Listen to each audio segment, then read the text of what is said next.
जय महाराष्ट्र मंडळी. तर तुम्ही म्हणत असाल एवढी मोठी पब्लिक रिक्षामध्ये कसं काय चालले? तर मित्रांनो, आम्ही चाललेले बीडच्या इकडे खजाना विहीर म्हणून आहे तिथे, कारण की तिथं कार्यक्रम आहे आमच्या एका फॅमिली मेंबरचा. तर ह्या माझ्या सगळ्या बहिणी, हे बघा आमचे टकलू हैवान म्हणजेच माझा भाऊ, आणि इकडे सगळी आमची फॅमिली बसली.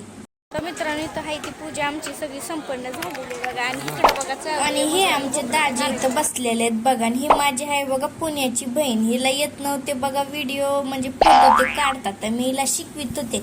तेवढ्यात माझ्या बहिणीनं काहीतरी केलं, मला आला राग, मी तिला टाकलं बोलून, आणि तुम्ही बघू शकता लगेचच आम्ही पटापटा पोस्ट दिली आणि झालो रिकामे. त्याच्यानंतर ह्यो तिकट भाट चालला बघा मी माझ्या बहिणीला, मग तिचे एक्सप्रेशन असे होते बघू शकता. मग काय सगळेजण करायला लागल्या भाकरी मिळून, आणि ही माझी आजी आहे बघा. इकडं आमचा टकलू इकडं पहिलवान. मग सगळ्यांनी पटापटा फोटो काढले मामा सोबत आणि ह्या सगळ्या आमच्या बहिणी. मग आम्ही व्हिडिओ बी काढला आणि खूप मज्जा केली बघा.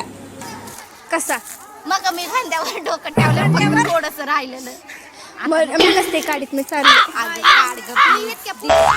मग लय पुरीला आला बघा राग, लागली माझ्या मागं काठी घेऊन. आता एक संकट संपता संपता दुसरं संकट आलं बघा. आता सगळेजण फोटो बिटो बघितले आमच्या सोबत. मग दिदी झाली बघा नाराज, एकटा हसाना तिला कसं तरी मी हसवलं. लय ऊन पडलं होतं म्हणून आजीला दिले आम्ही आईस्क्रीम खायला. मग सगळेजण लागले बघा जेवाय.